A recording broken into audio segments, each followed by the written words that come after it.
দোয়ার ধাক্কা বড় ধাক্কা, ঠিক কিনা? প্রায় শুনবেন ক্যান্সার হয়েছে, ডাক্তার বলে দিচ্ছে বাঁচবে 2 মাস। কয় মাস? এরপর আমি দেখছি লোকটা 8 বছর বেঁচেছে। কয় বছর? ডাক্তার বলছে বাঁচবে কয় মাস, বেঁচে ছিল কয় বছর? 8 বছর। কিসের বরকতে? দোয়া। কিসের বরকতে? তাহলে দোয়ার একটা পাওয়ার আছে না নাই? একটা বিশ্বনবী দোয়া করলেন, আল্লাহ ওই ওমরে ফারুককে আপনি এনে দেন, অথবা আবু জাহেলের মনটারে নরম করে দেন। ওমরে ফারুকের জন্য দোয়াটা কবুল করে নিল কে? এই দোয়ার একটা বরকত ওমরে ফারুকের হৃদয়ে ছুঁয়ে গেল। 1 নাম্বার ধাক্কা। ধাক্কা সব একবারে দেওয়া যায়? ধাক্কা একবারে দেওয়া যায়? ডাক্তারের কাছে গেলে ডাইরেক্ট কি অ্যান্টিবায়োটিক মারে? কথা বলেন। প্রথমে সামান্য ওষুধ দেয়, সিম্পল ডোজ, তারপরে ডোজ একটু বাড়ায়, ফাইনালি কাজ না হলে অ্যান্টিবায়োটিক মারে। কথা বলেন। প্রথম ধাক্কাটা গেল তিনি দোয়ার ধাক্কা। বিশ্বনবী দোয়া করলেন, ওই দোয়ায় ওমরে ফারুকের হৃদয়ে ছুঁয়ে গেল। এরপরে রব্বুল আলামিন ওমরে ফারুককে ধাক্কা মারলেন কোরআনের একটা সূরা দিয়ে। সূরাটার নাম হলো সূরাতুল হাক্কা। কি সূরা? কোন সূরা দিয়ে ধাক্কা দিছে? সূরা হাক্কা। সূরা হাক্কা দিয়ে দিছে এক, কথা কয় না। সূরা হাক্কা দিয়ে দিয়েছেন এক। আল হাক্কাতু আল হাক্কা ওয়া মা আদরাকা মাল হাক্কা। সূরা হাক্কা দিয়ে আল্লাহ একটা ধাক্কা মারলেন। ওই যে দোয়া করলেন বিশ্বনবী, দোয়ার পর সাইয়েদনা ওমর ফারুকের হৃদয়ের মধ্যে উথাল পাথাল শুরু হয়ে গেল। সব সময় লুকিয়ে লুকিয়ে বিশ্বনবীরে ফলো করে। বিশ্বনবী ডানে গেলে ওমরে ফারুক ডানে যায়, বিশ্বনবী বাঁয়ে গেলে ওমরে ফারুক বাঁয়ে যায়। বিশ্বনবী রাত্রিবেলা নামাজ পড়লে ওমরে ফারুক পেছনে লুকিয়ে লুকিয়ে বিশ্বনবীর কোরআন শুনে। বিশ্বনবী মসজিদুল হারামের পাশে দাঁড়িয়ে রাতের এশার সালাত আদায় করছিলেন। ওই টাইমে বিশ্বনবী সূরাতুল হাক্কা তেলাওয়াত করছিলেন। কোন সূরা? সূরাতুল হাক্কা বিশ্বনবী তেলাওয়াত করেছেন। ওমরে ফারুক মন্ত্রমুগ্ধ হয়ে বিশ্বনবীর কণ্ঠের তেলাওয়াত শুনে। বিশ্বনবীর তেলাওয়াতের কণ্ঠ আমাদের কণ্ঠের মতো নাকি? বিশ্বনবীর কণ্ঠ কারি বাসাতের কণ্ঠের মতো? আহমদ বিন ইউসুফের কণ্ঠের মতো? আমার নবীর কণ্ঠের সুরের ঝংকারের সাথে পৃথিবীর কোন কারি সাহেবের তুলনা চলবে? কত মধুর, কত সুন্দর, কত অসাধারণ তেলাওয়াত করতেন আমার বিশ্বনবী। একবার তেলাওয়াত শুনলে পাগল না হয়ে কেউ থাকতে পারত না। বিশ্বনবী ওমরে ফারুককে দেখেন নাই। ওমরে ফারুক লুকিয়ে লুকিয়ে বিশ্বনবীরে ফলো করে। বিশ্বনবী এশার সালাতে সূরা হাক্কা তেলাওয়াত করতে আরম্ভ করলেন। তেলাওয়াত করতে করতে করতে করতে বিশ্বনবী সামনের দিকে যেতে লাগলেন। বিশ্বনবীর চমৎকার কণ্ঠের তেলাওয়াত শুনে ওমরে ফারুক মুগ্ধ হতে লাগলো। ওমরে ফারুক অবাক, কিরে এত সুন্দর শব্দের গাঁথনি, এত সুন্দর বাক্য, এত সুন্দর অন্তমিল, এত সুন্দর কথা, এটা কবিতার মতো লাগে। মনে হয় মুহাম্মদ কবি হয়ে গেছে। কি হয়ে গেছে? সবাই বলেন। মনে হয় মুহাম্মদ কবি হয়ে গেছে, কাব্য প্রতিভা দিয়ে নিজেই কবিতা বানাইছে।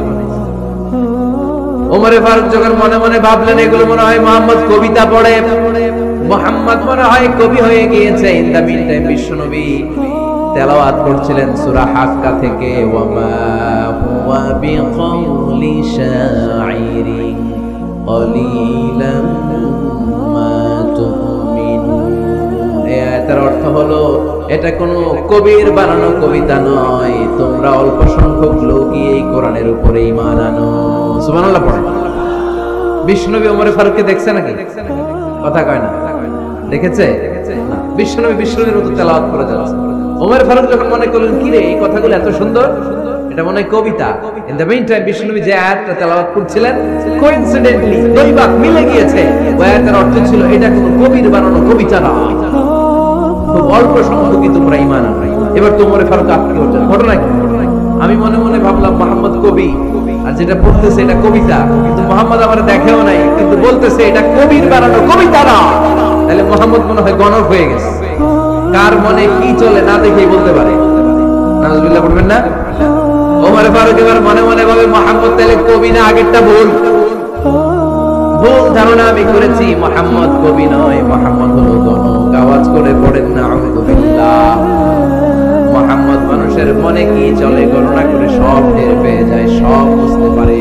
বিশ্বনবী তখন যে আয়াতটা তেলাওয়াত করছিলেন সেটা হলো ওয়ালা বিকাউলিকা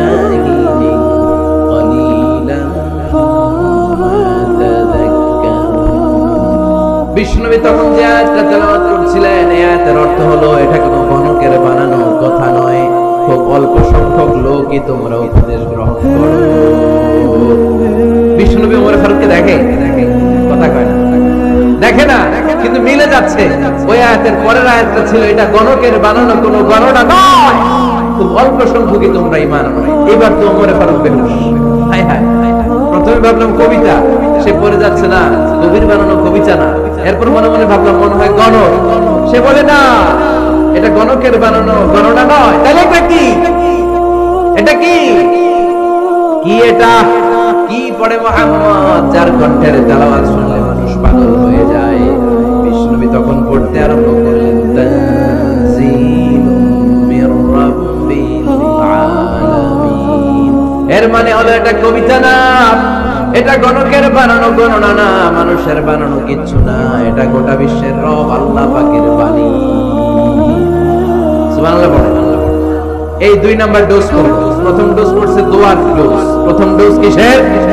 দোয়া। 2 নাম্বার সূরা হাক্কা দিয়ে আল্লাহ দিলেন এক ধাক্কা। এই সূরা হাক্কার ওই ঘটনার পর ওমরে ফারুক তো পাগল পড়া। কি ঘটে গেল আমার সাথে ওই দিন? আমি মনে মনে যা ভাবি সব মুহাম্মদ বুঝে। আল্লাহ 2 নাম্বার ডোজ দিলেন সূরা হাক্কা দিয়ে এক ধাক্কা। সুবহানাল্লাহ বলেন। এরপর ওমরে ফারুক প্রায় বিশ্বনবীর কথা ভাবেন, বিশ্বনবী কোথায় যান লুকিয়ে লুকিয়ে দেখেন। এবার রব্বুল আলামিন ভাবলেন এবার সূরা তাহা দিয়ে আমি 3 নাম্বার ডোজ দিয়ে দিব। সুবহানাল্লাহ।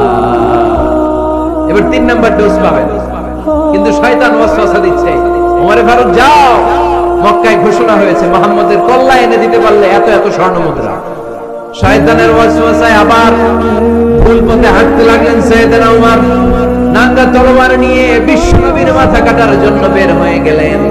বনু যাহারা গোত্রের একটা লোক বলে, ওমর তুমি কোথায় যাও? ওমরে ফারুক বলেন, মুহাম্মাদের কল্লা কাটার জন্য যাচ্ছি। পড়েন নাউজুবিল্লাহ। আবু যাহারা গোত্রের লোক বলে, তুমি মুহাম্মাদের কল্লা কাটতে যাও? আরে তোমার বোন ফাতিমা বিনতে খাত্তাব আর তোমার বোনের জামাই সাঈদ, এরা তো দুজন কালিমা পড়ে মুসলমান হয়ে গেছে। আরে মুহাম্মাদের কল্লা পরে কেটো, আগে ঘর সামলাও। যে ওমর, আগে ঘর সামলাও, পরে তুমি মুহাম্মাদের কল্লা কাটতে যাও। ওমর ফারুক রেগে গেলেন, রাস্তা ঘুরিয়ে বাড়ির দিকে চলতে আরম্ভ করলেন। রাগে তিনি গড়গড় করছেন। ওমর ফারুকের বোন ফাতিমা বিনতে খাত্তাব, বোনের জামাই সাঈদ, তাদের দুইজনকে খাব্বাব রাদিয়াল্লাহু তাআলা সূরা তাহা ঘরের ভিতরে তেলাওয়াত করে শোনাচ্ছিল। পড়েন সুবহানাল্লাহ। সূরা তাহা দিয়ে আল্লাহ একটু করে ধাক্কা মারবে আরেকটু। ওমর ফারুক যখন আসলেন, ওমর ফারুকের আওয়াজ শুনে খাব্বাব রাদিয়াল্লাহু তাআলা লুকিয়ে গেলেন। ওমর ফারুক দরজার মধ্যে কড়া দাঁড়ালেন। বোন বলে, কে তুমি? সাইয়েদনা ওমর বললেন, আমি ওমর। খুলে দেওয়া হলো। ঘরের ভেতরে ঢুকেই কথা নাই বার্তা নাই, নিজের আপন বোনকে মারতে শুরু করলো ওমর। বোন জামাইকে আঘাত করতে শুরু করলো। মারতে মারতে নিজের কলিজার টুকরা বোনকে, বোনের জামাইকে সাইয়েদনা ওমর ফারুক পিটাতে পিটাতে রক্তাক্ত করে ফেললেন। গা দিয়ে ফিনকি বের হয়ে যখন রক্ত বের হয়, সাইয়েদনা ওমর ফারুকের দিলের মধ্যে মায়া তৈরি হয়ে যায়। সাইয়েদনা ওমর ফারুক বললেন, আমার কলিজার টুকরা বোন আর বোন জামাই, তোরা কেন মুহাম্মাদের কথায় পাগল হলি? বুঝলাম না কেন মক্কার লোকগুলো পাগল পড়া হয়ে সব মুহাম্মাদের দলে চলে যায়। কি এমন কথা মুহাম্মদ তোদের শোনায়? কি এমন বাণী তোদের শোনায় যে বাণী শুনে সব তোরা মুহাম্মাদের দলে চলে গেলি? কি আছে মুহাম্মাদের কাছে? কি জাদুটা? কি জাদু পেলি সেখানে? আমার একটু দেখা। বোন ফাতেমা বলে, না ভাই, ইন্নাকা রিজিস, তুমি নাপাক, লা ইয়ামাসসুহু ইল্লাল মুতাহহারুন, পাক পবিত্র না হয়ে আপনার এই কালামে স্পর্শ করা যায় নাকি? আওয়াজ করে বলেন, স্পর্শ করা যায়? ভাই তুমি গোসল করে আসো, তাহলে তোমার হাতে তুলে দিব, তুমি পড়লেই বুঝতে পারবা কি আছে আপনার এই কোরআনে। সুবহানাল্লাহ বলেন। সাইয়েদনা ওমর ফারুক গোসল করে আসলেন। বোন এবার সূরা তাহা চামড়ার মধ্যে সূরাতু তাহার কিছু অংশ লিখে খাব্বাব রাদিয়াল্লাহু তাআলা লুকিয়েছিলেন। ওনার হাত থেকে সূরা তাহার অংশটা নিয়ে সাইয়েদনা ওমর ফারুকের বোন ওমর ফারুকের হাতে দিয়ে বলল, ভাই তুমি আসার আগে এই অংশটা সবাই মিলে তেলাওয়াত করছিলাম। ওমর ফারুকের হৃদয়টা তখন একেবারে নরম, কারণ আগে ধাক্কা খাইছে কয়টা? জোরে বলতে হবে। প্রথম ধাক্কাটা কিসের? দ্বিতীয়টা হাক্কা। সূরার নাম ধাক্কা দিয়ে দিয়েছেন আল্লাহ, ধাক্কা। এবার দিলেন সূরা তহার ধাক্কা। ওমর ফারুক হাতে নিলেন, খুব ভালো আরবি জানতেন, চমৎকার আরবির অর্থ বুঝতেন, কারণ আরবি ভাষাভাষী মানুষ। হাতে নিয়ে নজর দেওয়ার পরে ওনার চোখ দিয়ে দাঁড় দাঁড় করে পানি বের হয়ে গেল। ওমর ফারুক আয়াতগুলোর দিকে তাকিয়ে পড়তে আরম্ভ করলেন, তাহা মা আনজালনা আলাইকাল কুরআনা লিতাশকা ইল্লা তাযকিরাতান লিমান ইয়াখশা তানজিলাম মিম্মান খালাকাল আরদা ওয়াস সামাওয়াতিল উলা। পড়েন সুবহানাল্লাহ। উনি পড়তে আরম্ভ করলেন, তাহা মা আনজালনা আলাইকাল কুরআনা লিতাশকা, এই কোরআনকে হতভাগা জাতি হিসেবে থাকার জন্য তোমাদের উপর নাযিল করি নাই। তানজিলাম মিম্মান খালাকাল আরদা ওয়াস সামাওয়াতিল উলা, এটা ওই রবের পক্ষ থেকে, ওই সত্তার পক্ষ থেকে নাযিল হয়েছে, যেই রব জমিন তৈরি করেছেন, যেই রব বিশাল সুবিশাল আকাশও তৈরি করেছেন। সুবহানাল্লাহ। সূরা তাহা এই চমৎকার অসাধারণ শব্দটা শুনে দিয়ে এই আয়াতগুলো যখন পড়তে আরম্ভ করলেন, ওমর ফারুক আর নিজের উপর ব্যালেন্স রাখতে পারলেন না, আর ধরে রাখতে পারলেন না। এবার ডাইরেক্ট অ্যাকশন। এবার কি? এবার কি? 3 নম্বর ধাক্কা খেয়ে, সূরা তাহার ধাক্কা খেয়ে আর সামলাতে পারলেন না, পাগলের মতো হয়ে গেলেন। বলতে আরম্ভ করলেন, আইনা মুহাম্মদ, মুহাম্মদ কোথায়? সাইয়েদনা খাব্বাব বললেন, বিশ্বনবী সাফা পাহাড়ের পাদদেশে দারুল আরকাম ইবনে আবিল আরকামের ঘরে বসে বসে লুকিয়ে লুকিয়ে কোরআনের দাওয়াত দিচ্ছে। ওমর, তুমি যদি মুহাম্মদ সাল্লাল্লাহু আলাইহি ওয়াসাল্লামের দেখা পেতে চাও, তাড়াতাড়ি দারুল আরকামের ঘরের দিকে ছুটে যাও। ওমর ফারুক তলোয়ার নিয়ে ছুটলেন, পাগলের মতো ছুটলেন, আর ধৈর্য ধারণ করতে পারেন না। বিশ্বনবীর নূরানী চেহারাটা একবার দেখার জন্য পাগলের মতো ছুটতে আরম্ভ করলেন। ফারুককে দারুল আরকামের কাছে আসতে দেখে বিশ্বনবীর চাচা হামজা ইবনে আব্দুল মুত্তালিব এসে বলে, নবী, তাড়াতাড়ি দারুল আরকামের ঘর থেকে আপনি পালিয়ে অন্য কোথাও চলে যান। ওই যে ওমর ইবনে খাত্তাব নাঙ্গা তলোয়ার নিয়ে আপনার উপর আক্রমণ করার জন্য ছুটে আসছে গো নবী। বিশ্বনবী বললেন, ও আমার সাহাবারা, ও আমার চাচা হামজা, সবাই আপনারা সরে যান, ওমরে আসতে দেন, ওমরে বাধা দিয়েন না। কারণ কিছুদিন আগে তাহাজ্জুদের নামাজ পড়ে আমি আল্লাহর কাছে একটা বিশেষ দোয়া করেছি, আমার মন বলছে ওই দোয়াটা আল্লাহ কবুল করতে শুরু করেছে। ওমর ফারুক চলে আসলেন, এসে কোনো কথা নাই, চিৎকার দিয়ে বললেন, আশহাদু আল্লা ইলাহা ইল্লাল্লাহ ওয়া আশহাদু আন্না মুহাম্মাদান আবদুহু ওয়া রাসূলুহু, আমি সাক্ষ্য দিলাম আল্লাহ এক, অদ্বিতীয়, আল্লাহ ছাড়া কোনো ইলাহা নাই, নিশ্চয় আপনি মুহাম্মদ আল্লাহর বান্দা এবং রাসূল। সুবহানাল্লাহ। এই কালমা শাহাদাতের ভেতরে আল্লাহর কথা, আমার নবীর কথা ঢুকিয়ে দিয়েছে কে? ঝিনুকের ভেতর লুকিয়ে থাকে যেমন মতি, ঝিনুকের ভেতর লুকিয়ে থাকে যেমন মতি, কালমা শাহাদাতে আছে আল্লাহর জ্যোতি, কালমা শাহাদাতে আছে আল্লাহর জ্যোতি। পড়েন, ঝিনুকের ভেতর লুকিয়ে থাকে যেমন মতি, ঝিনুকের ভেতর লুকিয়ে থাকে যেমন মতি, কালমা শাহাদাতে আছে আল্লাহর জ্যোতি, কালমা শাহাদাতে আছে আল্লাহর জ্যোতি। পড়েন আল্লাহু আকবার। ওই শাহাদাতের জ্যোতি সাইয়েদনা ওমর ফারুকের হৃদয়টারে উজালা করে দিল। দুনিয়ার সব ভয়কে পেছনে ফেলে এক আল্লাহর ভয়কে অন্তরে ধারণ করে আওয়াজ করে বললেন, আশহাদু আল্লা ইলাহা ইল্লাল্লাহু ওয়াহদাহু লা শারীকা লাহু ওয়া আশহাদু আন্না মুহাম্মাদান আবদুহু ওয়া রাসূলুহু। পড়েন সুবহানাল্লাহ। 3টা ধাক্কা। কয়টা? সবাই বলতে হবে কয়টা? প্রথম ধাক্কাটা দোয়া, দ্বিতীয় ধাক্কা ধাক্কা, তৃতীয় ধাক্কা সূরা তাহা। 3টা ধাক্কার মাধ্যমে সাইয়েদনা ওমর ফারুককে মুসলমানদের লিডার বানায় দিল কে? ওমর ফারুক কালিমা পড়ে মুসলমান হয়ে গেছে। নও মুসলিম সাহাবাদের মধ্যে আনন্দের বন্যা বয়ে গেল। বিশ্বনবী খুশি হয়ে গেলেন, আল্লাহ শুকরিয়া করলেন, আল্লাহ তুমি আমার দোয়া ফিরিয়ে দাও নাই, আমি বলেছি দুজনের একজনকে চাই, তুমি ওমরে ফারুককে দান করেছো, বলেন আলহামদুলিল্লাহ। এবার ওমরে ফারুক বিশ্বনবীর প্রশ্ন করলেন, নবী আলাসনা আলাল হক, আমি প্রশ্ন করি উত্তর দেন, আমরা কি সত্যের উপর নাই? বিশ্বনবী বললেন, বালা ওমর, আমরা এই সত্যের উপরে আছি, আমাদের কোরআন কি সত্য নয়? বিশ্বনবী বললেন, কোরআন সত্য। আমাদের রব আল্লাহ কি সত্য নয়? বিশ্বনবী বললেন, সত্য। ওমরে ফারুক বললেন, তাহলে ফিমাল ইখতিফা, তাহলে লুকিয়ে লুকিয়ে আর গোপনে দাওয়াতি কাজ কেন? আপনি সত্য নবী, কোরআন সত্য কিতাব, আমার রব আল্লাহ সত্য, আর আমি ওমর কালিমা পড়ে মুসলমান হয়ে গিয়েছি, তাহলে ফিমাল ইখতিফা, আর লুকিয়ে লুকিয়ে কোরআনের দাওয়াত দিবেন কেন? বের হন, মক্কার শহরের মাঝখানে চলে আসেন, চিৎকার করে আমরা আল্লাহর নামের ঘোষণা দেব। বিশ্বনবী বললেন, না ওমর,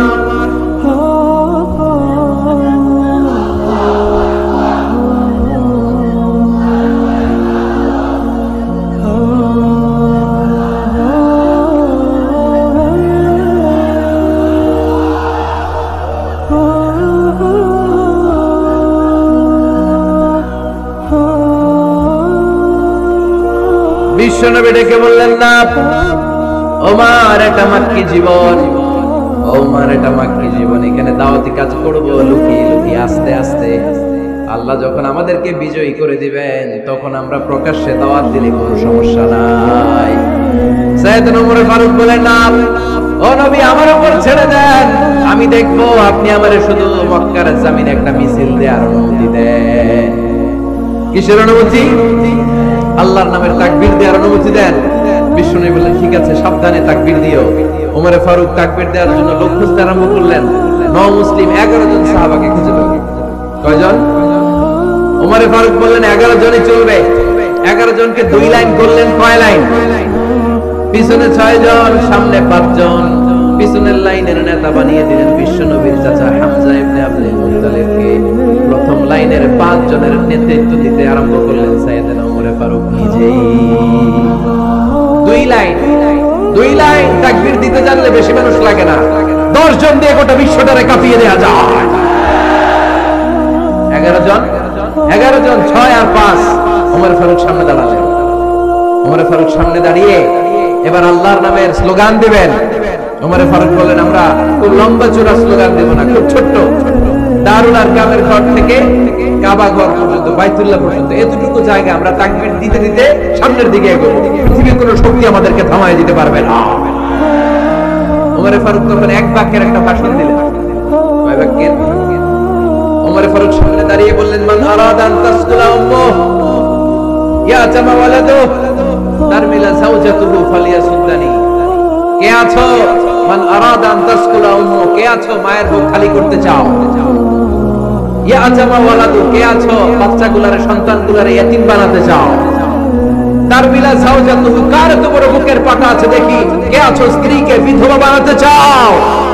বুকের পাটা থাকলে আমি ওমরে থামাও, যদি সাহস থাকে আমি ওমরের মিছিল থামাও। ওমর ফারুক শুরু করলেন, আল্লাহু আকবার, আল্লাহু আকবার, আল্লাহু আকবার। স্লোগান দিতে দিতে সাইয়েদনা ওমর ফারুক কাবার গিলাফ যে স্পর্শ করলেন, ওমর ফারুকের এই স্লোগান কেউ থামাতে পারে নাই। কিয়ামত পর্যন্ত এই আল্লাহর নামের স্লোগান কেউ থামাতে পারবে না। চিল্লায় বলো ঠিক কিনা?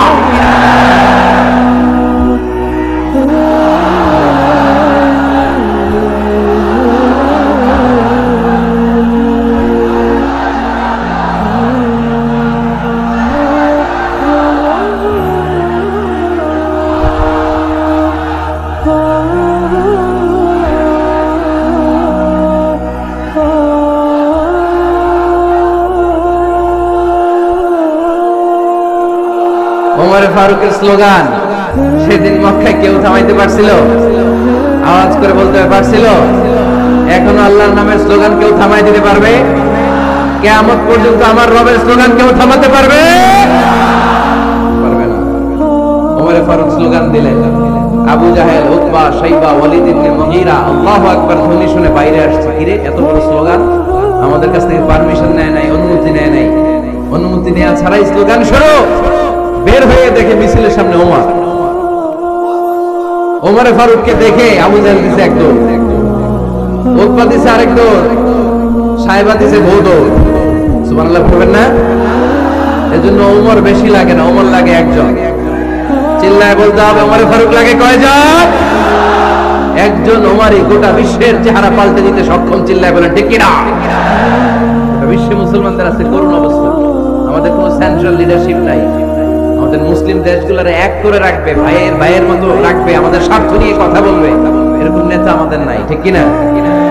আমরা সেই ওমরে ফারুকের অপেক্ষায়, আমরা সেই ইমাম আল মাহাদির অপেক্ষায়, যার একটা হুঙ্কারে আর আহ্বানে গোটা বিশ্বের সব মুসলমান এক প্ল্যাটফর্মে চলে আসবে। ওইরকম নেতা একজন লাগবে। কয়জন? গোটা মুসলিম উম্মাহকে একত্রিত করার জন্য একজন ওমরে যথেষ্ট। ঠিক কিনা? আবার বিশ্বনবী বলছেন লা নাবিয়্যা বা'দি ওয়ালা রাসূলা, আমার পরে কোনো নবী নাই, আমার পরে কোনো রাসূল নাই। তবে লাউ কানা বা'দি নাবিয়্যুন লাকানা উমর, আমি নবীর পরে যদি নবী হওয়ার যোগ্যতা কারণ থাকে, আমার ওমরের মধ্যে সেই যোগ্যতা আল্লাহ দিয়েছে। তুমি বলেছো রাসূল দেবে না, বলনি দেবে না ওমর, বলনি দেবে না হামজা তারি, খালিদ বিজয় সমর। প্রভু তুমি বলেছো রাসূল দেবে না, বলনি দেবে না ওমর, বলনি দেবে না হামজা তারি, খালিদ বিজয় সমর। তুমি বলেছো রাসূল দেবে না। আল্লাহু আকবার। একটা ওমর দরকার। কয়জন দরকার? কয়জন দরকার? এই পুরা উম্মাহ, মুসলিম উম্মার মধ্যে ওনার পজিশন নাম্বার 3। ওমর ফারুকের পজিশন নাম্বার 1 নম্বর পজিশন বিশ্বনবী সাল্লাল্লাহু আলাইহি ওয়াসাল্লাম। দ্বিতীয় পজিশন আবু বকর। 3 নম্বর পজিশন সুবহানাল্লাহ পড়বেন না? আশরাতুল মুবাশশিরিনা বিল জান্নাহ, জান্নাতের সুসংবাদ প্রাপ্ত অনেক সাহাবার কথা হাদিসে পাওয়া যায়, কিন্তু এক হাদিসে আল্লাহ রাসূল সাল্লাল্লাহু আলাইহি ওয়াসাল্লাম 10 জন সাহাবীর কথা বলেছেন। ওই 10 জনের ভেতরে সাইয়েদনা ওমর ফারুক আছে না নাই? আবার ওমর ফারুক ছিলেন বিশ্বনবীর শ্বশুর। সাইয়েদনা ওমর ফারুকের কন্যা হাফসা রাদিয়াল্লাহু তাআলা আনহাকে বিশ্বনবী বিয়ে করে ওমর ফারুকের জামাই হয়েছে, আর ওমর ফারুককে বিশ্বনবী শ্বশুর বানিয়েছে। সুবহানাল্লাহ পড়েন। আগে জানতেন এটা? ওমর ফারুক রাদিয়াল্লাহু তাআলা আনহু যে বিশ্বনবীর শ্বশুর ছিল, এটা আজকে প্রথম জানলেন। কে কে দেখি? দেখছেন? অনেকেই জানেন। মাশাআল্লাহ, হাত নামান, আমরা জেনে নিব। জানতে কোনো সমস্যা নাই। বাঁচতে হলে জানতে হবে। বাঁচতে হলে কি করতে হবে? জানতে হবে। 4 জন খলিফার 2 জন হচ্ছে বিশ্বনবীর মেয়ের জামাই, বাকি 2 জন হচ্ছে বিশ্বনবীর শ্বশুর। সাইয়েদনা উসমান রাদিয়াল্লাহু তাআলা আনহুর কাছে বিশ্বনবী সাল্লাল্লাহু আলাইহি ওয়াসাল্লাম 2 কন্যাকে বিয়ে দিয়েছেন। বিশ্বনবী সাল্লাল্লাহু আলাইহি ওয়াসাল্লামের মোট কন্যা 4 জন। কয়জন? বড় মেয়ের নাম যায়েনব রাদিয়াল্লাহু তাআলা আনহা, ওনার স্বামীর নাম ছিল আবুল আস ইবনে রাবি'। তারপরের মেয়ের নাম হচ্ছে উম্মে কুলসুম, ওনাকে বিয়ে দিয়েছিলেন বিশ্বনবী সাইয়েদনা ওসমান রাদিয়াল্লাহু তাআলা আনহুর সাথে। উম্মে কুলসুম রাদিয়াল্লাহু তাআলা আনহার ইন্তেকালের পরে আরেক মেয়ে রুকাইয়াকে বিশ্বনবী সাইয়েদনা ওসমানের কাছে আবার বিয়ে দিয়েছেন। সুবহানাল্লাহ। আর সবচেয়ে ছোট্ট কন্যা ফাতেমা রাদিয়াল্লাহু তাআলা আনহাকে বিয়ে দিয়ে দিলেন নিজের চাচাতো ভাই সাইয়েদনা আলী রাদিয়াল্লাহু তাআলা আনহুর সাথে। তার মানে সাইয়েদনা ওসমান আর সাইয়েদনা আলী ছিল বিশ্বনবীর মেয়ের জামাই। ঠিক কিনা? আর সাইয়েদনা আবু বকর রাদিয়াল্লাহু তাআলা আনহুর কন্যা আয়েশা রাদিয়াল্লাহু তাআলা আনহাকে বিশ্বনবী বিয়ে করে আবু বকর রাদিয়াল্লাহু তাআলা আনহুকে বানালেন শ্বশুর। আর ওমর ফারুকের কন্যা হাফসা রাদিয়াল্লাহু তাআলা আনহাকে বিয়ে করে ওমর ফারুককেও বানালেন শ্বশুর। তাহলে 4 খলিফার 2 জন জামাই। 2 জন, আওয়াজ করে বলতে হবে। 4 খলিফার 2 জন, বাকি 2 জন। ওমর ফারুক রাদিয়াল্লাহু তাআলা আনহুকে আল্লাহ তাআলা জ্ঞানও দিয়েছেন, আবার প্রজ্ঞাও দিয়েছেন। জ্ঞান আর আল্লাহর ভয়, তাকওয়া। আমার প্রিয় ভাইরা, রামগঞ্জের ভাইরা, তাই না? রামগঞ্জের ভাইরা, কোন ব্যক্তিকে যদি আল্লাহ তাআলা জ্ঞান দেয়, আবার যদি তাকওয়ার গুণ দেয়, জ্ঞানও আছে আবার আল্লাহর ভয়ও আছে, এই লোকের কেউ থামায় রাখতে পারবে না। এরা কেউ থামায় রাখতে পারে না। সে গোটা বিশ্ব জয় করছে। সাইয়েদনা ওমর ফারুককে আল্লাহ তাআলা জ্ঞানও দিয়েছেন, আবার তাকওয়াও দিয়েছেন। সুবহানাল্লাহ। বিশ্বনবী সাল্লাল্লাহু আলাইহি ওয়াসাল্লাম স্বপ্ন দেখলেন, বিশ্বনবী দুধ খাচ্ছেন, আঙ্গুলের ভেতর দিয়ে ফাঁক দিয়ে দুধ বের হয়, বিশ্বনবী দুধ খান। খেতে খেতে একটু দুধ আঙ্গুলে লেগে আছে, এই আঙ্গুলটা কারো মুখে না দিয়ে বিষ্ণু ইসলাম ওমরে ফারুকের মুখের ভিতরে ঢুকাই দিলেন। অতিরিক্ত দুধটা ওমরে ফারুক খেলেন। সাহাবারা বললেন, মাযা ওয়ালতা বিহি ইয়া রাসূলুল্লাহ, হে আল্লাহর রাসূল, এই শব্দ দিয়ে কি বুঝালেন? বুঝলাম না। বিষ্ণু ইসলাম বললেন, আওয়ালতু বিহি আল ইলম, এটা দিয়ে আমি জ্ঞান বুঝিয়েছি। কারণ অতিরিক্ত দুধের অংশটা আমি কাউরে না দিয়ে ওমরকে দিয়েছি, তার মানে ওমরের জ্ঞানের কোনো তুলনা হয় না। স্বপ্নে যদি কেউ দেখেন আপনি দুধ পান করছেন, এটা প্রমাণ করে আল্লাহ তাআলা আপনাকে দ্বীনের জ্ঞান দান করবেন। আবার বিশ্বনবী সাল্লাল্লাহু আলাইহি ওয়াসাল্লাম আবার আরেক রাতে স্বপ্ন দেখলেন, সাহাবারা লাইন ধরে বিশ্বনবীর সামনে দাঁড়ানো, কোন সাহাবার জামা নাভি পর্যন্ত, কোন সাহাবার জামা হাঁটু পর্যন্ত, কোন সাহাবার জামা টাকটু পর্যন্ত, কোন সাহাবার জামা আরো ছোট, কিন্তু ওমরে ফারুকের জামা বিশ্বনবী দেখলেন এত বড়, টেনে হিচড়ে হিচড়ে বিশ্বনবীর সাথে চলছে। সাহাবারা বললেন, মাযা ওয়ালতা বিহি ইয়া রাসূলুল্লাহ, হে আল্লাহর রাসূল, এটা দিয়ে আপনি কি বুঝাতে চাইলেন? বিশ্বনবী বললেন, আওয়ালতু বিহি আত-তাকওয়া, এটা দ্বারা আমি দিনদারি বুঝালাম, তাকওয়া বুঝালাম। সুবহানাল্লাহ। বিশ্বনবী দেখলেন কোন সাহাবার জামা এত কোন সাহাবার জামা এত লম্বা, কোন সাহাবার জামা পা পর্যন্ত লম্বা, আর সাইয়েদনা ওমরে ফারুককে দেখলেন ওনার জামা এত লম্বা, ওমরে ফারুক টেনে হিচড়ে জামা নিয়ে চলতেছে। বিশ্বনবী বুঝাতে চাইলেন, ওমরের যেহেতু জামা লম্বা, ওমরের ভেতরে আল্লাহর ভয়, দিনদারিও খুব বেশি। চিল্লায় বলেন ঠিক কি না? জ্ঞানও দিয়েছেন, আবার দিনদারিও দিয়েছেন। এই দুইটা জিনিস যদি থাকে, এই পৃথিবীতে তাকে সফল রাষ্ট্রনায়ক বানায় দেয় কে? আবার এই পৃথিবীর বুকে যত নারীরা জান্নাতে যাবে, সব নারীদের সর্দারিনী হবে সাইয়্যিদাতুনা ফাতিমা রাদিয়াল্লাহু তাআলা আনহা। এই দুনিয়াতে যত যুবকরা জান্নাতে যাবে, তাদের সর্দার হবে সাইয়্যিদানা হাসান আর হুসাইন রাদিয়াল্লাহু তাআলা আনহুমা। আর এই দুনিয়ার বুকে যত বয়স্ক মানুষেরা জান্নাতে ঢুকবে, তাদের নেতৃত্ব দিবেন সাইয়্যিদানা আবু বকর, সাইয়্যিদানা ওমর। বয়স্ক যারা আছেন, আপনাদের নেতৃত্ব দিবে কে? হ্যাঁ, একজন তো আল্লাহ না। আল্লাহ তো তোমার জান্নাত দিবে, তোমার জান্নাতে নিয়ে যাবে কে? সাইয়েদনা আবু বকর, সাইয়েদনা ওমর। আর ইয়াং যারা তোমরা এসেছো, তোমরা যখন জান্নাতে ঢুকবে, তোমাদের লিডারশিপ নিবে কে? হাসান আর হুসাইন রাদিয়াল্লাহু তাআলা আনহুমা। আর নারীরা যারা জান্নাতে প্রবেশ করবে, এই নারীদের নেতৃত্ব দিবে বিশ্বনবীর কলিজার টুকরা, নয়নের পুতুলি সাইয়্যিদাতুনা ফাতিমা রাদিয়াল্লাহু তাআলা। সুবহানাল্লাহ বলবেন না? ওমরে Farooq, the super hero of Muslim উম্মাহ। আমরা কাদেরকে সুপার হিরো বানায় রাখছি আমরা জানি না। এই নায়ক নায়িকা, গায়ক গায়িকা, মডেলরা, চোখ ধাঁধানো গ্ল্যামার নিয়ে যারা চলে, এরা আমাদের মডেল নয়। আমাদের মডেল সাইয়েদনা ওমরে ফারুক। ঠিক কি না? ঠিক কি না? ওমরে ফারুক মসজিদে নববীর খতিব, খুতবা দিচ্ছেন। আপনারা কথা শুনতেছেন? কষ্ট হচ্ছে? কষ্ট হচ্ছে কার কার দেখি? তোমার এর বাইদা রাখেন, রশিদি এই জায়গায় বেশি লাফালাফি করতেছে। আল্লাহ বানা, ঠান্ডা মাথায় শোনো। ওকে, ভালো ছিল, থাক, বাধার দরকার নেই, এমনি বসে থাকে। মনোযোগ আছে না? গেছে? আছে? আর কয়েক মিনিট শুনবেন না? ওমরে ফারুক রাদিয়াল্লাহু তাআলা আনহু জুমার খুতবা দিচ্ছেন। ওঠা বসা করলে আমি আলোচনা বন্ধ করে দেব। নো ওয়ে, নো ওয়ে, কেউ উঠতে পারবে না। সময় দিয়েছিলাম 1 মিনিট। যার উঠে যেতে মনে চায়, সকাল থেকে বসে আছেন, ওয়াশরুমে যাবেন, যান, সময় দিলাম, এরপরে উঠা বসা কেন হবে? একজন উঠতে পারবে না। এদেরকে টাইনা নামাতে বসান, টান দেন, জামা ধরে টান দেন। হ্যাঁ, টানেন। হ্যাঁ, ঠিক আছে, আরো জোরে বসান, টাইনা বসান।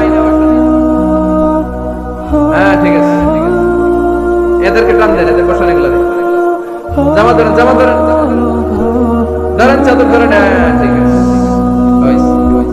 এই দাঁড়াইছে, গেড়ে বসে, এবার এদিকে তাকান। ওমর ফারুক জুমার খুতবা দিচ্ছেন। কিসের খুতবা? খুতবার মাঝখানে হঠাৎ চিৎকার মেরে বললেন, ইয়া সারিয়াত ইবনে সানি বিল জাবাল, বিল জাবাল, ইয়া সারিয়া তাবনা জানিমিল জাবাল, মানে এই সারিয়া এইদিকে না, জাবাল পাহাড়ের দিকে, জাবাল জাবাল গো টু দা মাউন্টেন, পাহাড়ের দিকে যাও। এই কথা বলে আবার থেমে খেলতে দেওয়া শুরু করলেন। সাহাবারা আগামাথা কিছুই খুঁজে পেল না, আগের কথার সাথেও মিল নাই, পরের কথার সাথেও মিল নাই। জুমার নামাজ শেষ, সাহাবারা বললেন আমিরুল মুমিনিন খলিফাতুল মুসলিমিন ওমর ফারুক জুমার খুতবা দেওয়ার সময় হঠাৎ চিৎকার মেরে বললেন ইয়া সারিয়া তাবনা জানিমিল জাবাল, আপনার এই বাক্যের সাথে আপনার খুতবার আগের কথার কোনো মিল পেলাম না, পরের কথারও কোনো মিল পেলাম না, আপনি বুঝিয়ে বলেন কেন বলেছেন, আমরা তো বুঝলাম না। সাইয়েদনা ওমর ফারুক বলেন আমি যখন জুমার খুতবা দিচ্ছি হঠাৎ আমার চোখের মধ্যে ভেসে উঠলো ওই যে গত কয়েক মাস আগে আমি আমার মুসলিম সেনাপতিকে ইরানে পারস্যে ওই ইরানের বিশাল রাজ্যে যুদ্ধের জন্য পাঠিয়েছি। আমি দেখলাম যুদ্ধের একটা ভয়ঙ্কর মুহূর্তে আমার মুসলিম সেনাপতি ভুল দিকে চলতে আরম্ভ করেছে। বাম দিকে তার পাহাড়, ডান দিকে উপত্যকা, ডান দিকে যদি সে চলে যায়, উপত্যকায় চলে যায়, শত্রু বাহিনীর হাতে ধরা খেয়ে সব মারা যাবে। আর আমার সেনাপতি যদি মুসলিম বাহিনীকে নিয়ে পাহাড়ের উপর উঠে যায়, আল্লাহর মেহেরবানিতে এই যুদ্ধ তারা জয়লাভ করবে। এজন্য আমি মসজিদের মিম্বারে দাঁড়িয়ে রব্বুল আলামিন আমার চোখের সামনে ওই যুদ্ধক্ষেত্রের দৃশ্যপটটা তুলে ধরেছে, ওইটা দেখে আমি এখানে দাঁড়িয়ে আমার সেনাপতিকে কমান্ড দিয়েছি। পড়েন সুবহানাল্লাহ। যেন তো মানুষ না, এটা জুমার মিম্বারে দাঁড়িয়ে হাজার কিলোমিটার দূর পারস্যে কি হচ্ছে সেটাও দেখতে পেতেন আল্লাহর মেহেরবানিতে। সুবহানাল্লাহ পড়েন। সাহাবারা বিশ্বাস করে নিলেন, কিন্তু মুনাফিক টাইপের যেগুলো, এগুলো বলে এটা আবার কেমন কথা, উনি আছেন মদিনার মিম্বারের মধ্যে দাঁড়িয়ে হাজার হাজার কিলোমিটার দূরে কি হচ্ছে উনি দেখবেন কেমনে। এরা বিশ্বাস করলো না, সাহাবারা সবাই বিশ্বাস করলো, মুনাফিক গুলো বিশ্বাস করলো না। তারা মনে মনে ভাবলো এই মুসলিম সেনাপতি বিজয়ের বেশে যেদিন মদিনায় আসবে, আমরা মদিনার উপকণ্ঠে দাঁড়িয়ে থাকবো, ওদেরকে জিজ্ঞেস করবো এমন এমন দিন ওমরে ফারুকের কণ্ঠের কোনো আওয়াজ শুনতে পেরেছিলে কিনা। বিজয়ী বেশে সাহাবারা যখন ফিরে আসতো, সব মুমিনরা আহলান ওয়া সাহলান জানাতে ওদেরকে রিসিভ করতে যেত, মুনাফিকগুলো যেত। কিন্তু ওই দিন মুনাফিকরা সবার আগে যায় হাজির।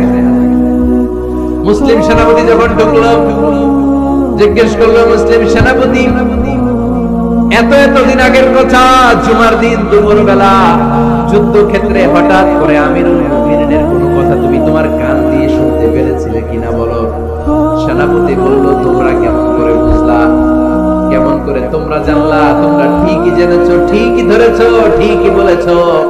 যুদ্ধের কঠিন মুহূর্তে ভুল করে আমি উপত্যকার দিকে মুসলিম বাহিনীকে নিয়ে ছুটতে আরম্ভ করেছিলাম, হঠাৎ করে আমিরুল মুমিনিনের একটা কণ্ঠ আমার কানের ভেতরে ভেসে আসলো। আমি শুনতে পেলাম ইয়া সারিয়া তাবনা জানিমিল জাবাল, ডান দিকে উপত্যকার দিকে যেও না, তাড়াতাড়ি বাম দিকে পাহাড়ের উপর চড়ে যাও। শুনেছি আমি, আমার নিজ কানে শুনেছি, তোমরা কি করে জানো? আমি নিজে শুনেছি। সেদিন আমিরুল মুমিনিনের এই ইনস্ট্রাকশন, এই গাইডলাইন যদি আমরা ফলো করতে না পারতাম, শত্রু বাহিনীর হাতে আমরা কচুকাটা হতাম, আমাদের চেহারা, আমাদের আত্মীয় স্বজনরা তোমরা কেউ দেখতে পেতে না। পড়েন সুবহানাল্লাহ। This is our super hero. আমাদের সুপার হিরোর নাম কি? চিল্লায় বলতে হবে ওমরে ফারুক রাদিয়াল্লাহু তাআলা। এভাবে গাইডলাইন দিয়েছেন, এভাবে ইনস্ট্রাকশন দিয়েছেন। ওমর ফারুকের ব্যাপারে বিশ্বনবী বলেছেন আশাদুহুম ফি আমরিল্লাহি উমর, আল্লাহর জমিনে আল্লাহর দ্বীন বাস্তবায়নের ক্ষেত্রে আমার ওমর ফারুকের চাইতে কঠিন কেউ ছিল না। এজন্য ওমর ফারুককে মুনাফিকরা জমের মতো ভয় পেত। কারা ভয় পেত? এমনকি শয়তানও ভয় পেত।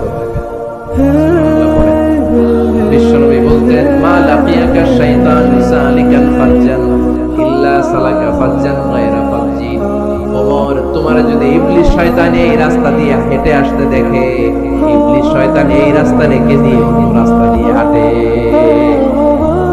ওমর, তুমি যদি এই রাস্তা দিয়ে হাঁটো, শয়তান জীবন ওই রাস্তা দিয়ে হাঁটবে, এই রাস্তা দিয়ে আরেক রাস্তা দিয়ে হাঁটে। সুবহানাল্লাহ কইতে বললেন না? আল্লাহর হাবিব সাল্লাল্লাহু আলাইহি ওয়াসাল্লামের স্ত্রীরা মাঝে মাঝে রাসূল সাল্লাল্লাহু আলাইহি ওয়াসাল্লামের কাছে বায়না ধরত, নবী আমাদেরকে এটা দেন, ওইটা দেন, আমাদের ঘরে এইটা নাই, ওইটা নাই। বিশ্বনবীকে আমার কাছে কিচ্ছু নাই, থাকলে এমনি থাকো, নাইলে দাও। কিন্তু কিন্তু বিবিরাও ছাড়ে না, নবী আমাদের এটা দেন ওইটা দেন, বায়না ধরছে সব বিবিরা। বিষ্ণুর স্ত্রী ছিল কয়জন? হ্যাঁ কয়জন? 11 জন। দাসী 2 জন, সব মিলে 13 জন। 11 স্ত্রী ধরছে, নবী এটা দেন ওইটা দেন। বিষ্ণু বলে কিছু নাই, স্ত্রীরাও ছাড়ে না। ইন দ্য মিন টাইম বিষ্ণুনবী হঠাৎ একটা সালাম শুনতে পেলেন। কে যেন দরজার মধ্যে এসে দাঁড়িয়ে নক দিচ্ছে আর বলছে আসসালামু আলাইকুম ওয়া রাহমাতুল্লাহ। বিষ্ণুনবী সালামের উত্তর দিলেন ওয়া আলাইকুম আসসালাম ওয়া রাহমাতুল্লাহ। আর বিষ্ণুনবী বুঝতে পেলেন এটা সাইয়েদনা ওমর ফারুকের কণ্ঠ। কার কণ্ঠ? সালামের উত্তর দিয়ে বিবিদের দিকে তাকায় দেখে একটা বিবিও নেই, সব অন্দরমহলে দৌড়। সুবহানাল্লাহ কইবেন না? এটারে ভয়ের কারণে দৌড় এটা বলে না, শ্রদ্ধার কারণে, তার হাইবাতের কারণে। হাইবাত পার্সোনালিটি, এটাকে বলে হাইবাত ওমর। ওমর ফারুকের হাইবাত পার্সোনালিটি এত স্ট্রং ছিল, ওনাকে দেখলেই মানুষ ভয় পেত, ইসলামের জন্য ভয়। সুবহানাল্লাহ পড়তে হবে।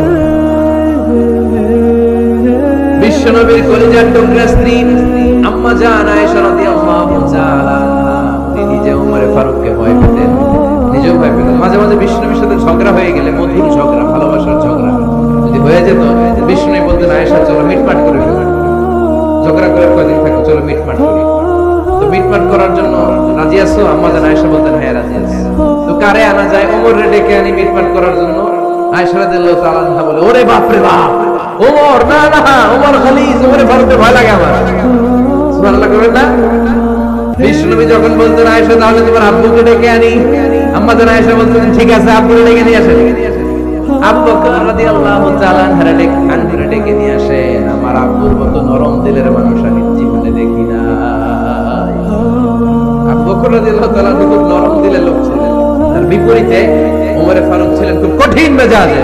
দুইটাই লাগে, কথা কও, নরমও যেমন লাগে, গরমও লাগে। নরম গরমের সমন্বয় দরকার আছে না নেই? আর সুপার হিরো ওমর ফারুক রাদিয়াল্লাহু তাআলা। আমরা যাদের আমাদের ছোট্ট বাচ্চা আছে, ঘরে 2 বছর 3 বছরের শিশু আছে না আমাদের, রাতের বেলা দেখেন খেতে চায় না, খালি মায়ের জ্বালায়। তো মা তখন বলে এই খাও নাইলে ভূত আসবে, ওই যে বিড়াল আসবে, বাঘ আসবে, ভাল্লুক আসবে, এগুলো বলে না? এগুলো বলে ভুলিয়ে বালিয়ে বাচ্চাকে ভয় দেখে খাওয়াতে চায়। লক্ষ্মীপুরে আপনারা কিসের ভয় দেখান? হ্যাঁ, ভূতের। কিসের কিসের? বাঘের, কালা বিলাই, কালাসান। আচ্ছা, তো এই যে বাঘ আসবে, ভাল্লুক আসবে, এই তাড়াতাড়ি খাও, বাঘ আসবে। বাঘের কথা শুনলে বাচ্চারা খেয়ে ফেলছে ভয়। এই ভূত আসবে, ভূত তাড়াতাড়ি খা, না খেলে ভূতে ধরবে তো, খা। সাথে সাথে খায়। মদিনাতে যখন ওমর ফারুক রাদিয়াল্লাহু তাআলা মদিনার খলিফা, তখন মদিনার বাচ্চারা মাদেরকে জ্বালাতো, খেতে চাইতো। মায়েরা খাবার নিয়ে বাচ্চাদের পেছনে ঘুরতো। তখন মদিনার মায়েরা বাচ্চাদেরকে বলতো তাড়াতাড়ি খাও, হা হুয়া ইয়াতি ওমর, হুয়া ওমর, তাড়াতাড়ি খাও, ওই যে ওমর আসতেছে, ওমর আসতেছে শুনলেই বাচ্চারা তাড়াতাড়ি খেয়ে বাঘের মতো ভয় পেত। চিল্লায় পড়েন আল্লাহু আকবার। মুসলিম ইতিহাসে প্রথম চিফ জাস্টিস আবু বকর রাদিয়াল্লাহু তাআলা যখন খলিফা, চিফ জাস্টিস বানাইছেন ওমর ফারুককে। সর্বপ্রথম কোরআন সংকলনের পরামর্শ দিয়েছেন সাইয়েদনা ওমর ফারুক। এই যে কোরআন 114 সূরা 30 পারা, আগে কি এরকম ছিল? কথা কন না কেন? আগে গাছের পাতায় লেখা ছিল, পশুর চামড়ায় লেখা ছিল, ওটের হাড্ডির মধ্যে লেখা ছিল কোরআন। এভাবে যখন হাফেজে কোরআন সাহাবারা শহীদ হতে আরম্ভ করলো, এক যুদ্ধে টানা 70 জন হাফেজে কোরআন সাহাবা নিহত হলেন, শহীদ হলেন। ওমর ফারুক তখন আবু বকর রাদিয়াল্লাহু তাআলা আনহুর কাছে গিয়ে বললেন, আবু বকর আপনি কোরআন জমা করেন, সব কোরআনের কপিগুলো একসাথে করে এরকম একটা কোরআন করেন। আবু বকর বললেন না, আমার নবী যেটা করেন আমি এটা করতে পারি না। কিন্তু ওমর ফারুক ছাড়েন, আর এটা করেন, করলে ভালো হবে, ওটা মুসলিম উম্মাহ উপকৃত হবে। বারবার বারবার বারবার সাইয়েদনা আবু বকর রাদিয়াল্লাহু তাআলা আনহুকে এত জোরাজুরি করতেছিলেন, অবশেষে আবু বকর রাদিয়াল্লাহু তাআলা আনহু বললেন, ওমর ফারুকের জোরাজুরিতে এই কাজের জন্য আল্লাহ তাআলা আমার হৃদয়টারে খুলে দিলেন।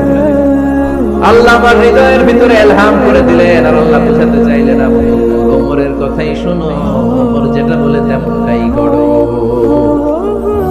কারণ ওমর ফারুককে বলা হয় মুহাদ্দাস, কি বলে? সবাই বলেন, কি বলে? মুহাদ্দিস নামিয়া। মুহাদ্দিস মানে যে হাদিস বিশারদ, আর মুহাদ্দাস মানে যার মুখ থেকে আল্লাহর কথাগুলো বের হয়। আল্লাহ কি বলতে চায়, আল্লাহ তাআলা ওই কথাগুলো, ওই ভাবনাগুলো ওই লোকের মুখ দিয়ে বের করে দেয়। জোরে বলেন সুবহানাল্লাহ। বিষ্ণু বললেন লিকুল্লি উম্মাতিন মুহাদ্দাস, সব উম্মতের মধ্যে আল্লাহ তাআলা একজন করে মুহাদ্দিস পাঠায়। আমার উম্মতের মধ্যে মুহাদ্দিস লোকটার নাম হলো ওমর। বিভিন্ন সময়ে ওমর ফারুক যেমনটা ভাবতেন ঠিক তেমন কোরআনের আয়াত পাঠিয়েছে কে? মদিনার সবচেয়ে বড় মুনাফিকের নাম হচ্ছে আব্দুল্লাহ ইবনে উবাই ইবনে সালুল। নাম শুনছেন? মুনাফিক চিনেন তো আপনারা? ভিতরে এক বাইরে আরেক, তার নাম সর্দার হচ্ছে আব্দুল্লাহ ইবনে উবাই ইবনে সালুল। ইন্তেকালের পরে তার ছেলে আব্দুল্লাহ এসে বলে, ইয়া রাসূলুল্লাহ, একটা চমৎকার ঘটনা, মনোযোগ দিয়ে শুনুন। ইয়া রাসূলুল্লাহ, আমার আব্বা আব্দুল্লাহ ইবনে উবাই ইবনে সালুল মুনাফিকদের লিডার, আপনিও জানেন আমিও জানি, কিন্তু আমার তো বাবা, আমার কি, আমার তো মায়া লাগে। ইয়া রাসূলুল্লাহ, আমার আব্বা ইন্তেকাল করেছে, আপনার গায়ের একটা জামা খুলে দেন। খুলে দেন, এই জামাটা দিয়ে আমার বাবার দাফন দিন, আর আপনি যে আমার বাবার জানাজার নামাজের ইমামতি করবেন, আসেন। ওমর ফারুক বললেন, না, আপনি যাবেন। বিশ্বনবী দয়ার নবী, মায়ার নবী, রহমতের নবী, মায়া লেগে গেছে, আব্দুল্লাহর চোখের পানি দেখে যেতে আরম্ভ করলেন। ওমর ফারুক বললেন, খবরদার, নবী যাবেন না। বিশ্বনবী যাওয়ার জন্য রওনা হলেন। ওমর ফারুক বিশ্বনবীর জুব্বা টেনে ধরলেন। আমাদের দেশে হইলে কি বলতাম আমরা? বেয়াদবি করছে না? না, সম্পর্কটা এমন ছিল। ওমর ফারুক জুব্বা টেনে ধরেছেন। যখন আল্লাহ নাযিল করলেন, ইস্তাগফির লাহুম আও লা তাস্তাগফির লাহুম ওয়া ইন তাস্তাগফির লাহুম ৭০ মাররাতান ফালাই ইয়াগফিরুল্লাহু লাহুম। বিশ্বনবী ওমর ফারুককে সরিয়ে দিয়ে জুব্বাটা হেঁচকা টান মেরে জানাজার নামাজের ইমামতি করে আসলেন। আসার সাথে সাথে ওমর ফারুকের পক্ষে আল্লাহ আয়াত নাযিল করলেন, নবী, ইস্তাগফির লাহুম আও লা তাস্তাগফির লাহুম, আপনি মুনাফিক সর্দারের জন্য ক্ষমা চান কিংবা না চান, জুব্বা দেন কিংবা কাঁদেন, যাই করেন না কেন, ৭০ বার যদি এই মুনাফিক সর্দারের জন্য আপনি ক্ষমা চান, আমি আল্লাহ আপনার এই দোয়া কবুল করব না। খবরদার, এটাই ফার্স্ট, এটাই লাস্ট। আর কোন মুনাফিকের জানাজা দিতে আপনি যাবেন না। ওমর ফারুকের পক্ষে কোরআনের আয়াত নাযিল করেছে কে? ওইরকম ওমর আমাদের কয়টা লাগবে? চিল্লায় বলতে হবে কয়টা? কারণ সাইয়েদনা ওমর ফারুক আমাদের অনুপ্রেরণা, সাইয়েদনা আবু বকর আমাদের অনুপ্রেরণা, হামজা আমাদের অনুপ্রেরণা, সাইয়েদনা বেলাল ইবনে রাবাহ আমাদের অনুপ্রেরণা। নায়ক নায়িকা, গায়ক গায়িকা আমাদের অনুপ্রেরণা নয়। এজন্য আমরা সাহাবীদের জীবনী পড়ি। রাজি আছেন? হাত তুলে আল্লাহর দেখান, আওয়াজ করে বলেন আল্লাহ, আরো জোরে বলেন আল্লাহ। নবীর সাহাবারা আমাদের মডেল, আমরা যেন সাহাবাদের দেখানো পথে মতে থাকতে পারি, চলতে পারি, আমল করতে পারি, সমাজটারে পরিবর্তন করতে পারি। তুমি তৌফিক দাও, আমিন। আরো জোরে পড়ি আমিন। আমরা যখন সাহাবাদের জীবনী পড়ি, ওমর ফারুকের জীবনীতে অসাধারণ অনেক অনুপ্রেরণা আপনি খুঁজে পাবেন। সাইয়েদনা আবু বকরের জীবনী থেকে অনেক অনুপ্রেরণা আপনি খুঁজে পাবেন। এগুলো আপনার ঈমানকে চাঙ্গা করবে, আল্লাহর পথে অটুট থাকতে আপনাকে সহায়তা করবে। রাজি আছেন তো সবাই? আল্লাহ আমাদের সবাইকে কথাগুলো বুঝার, আমল করার তৌফিক দান করুক। আমরা সবাই বলি আমিন।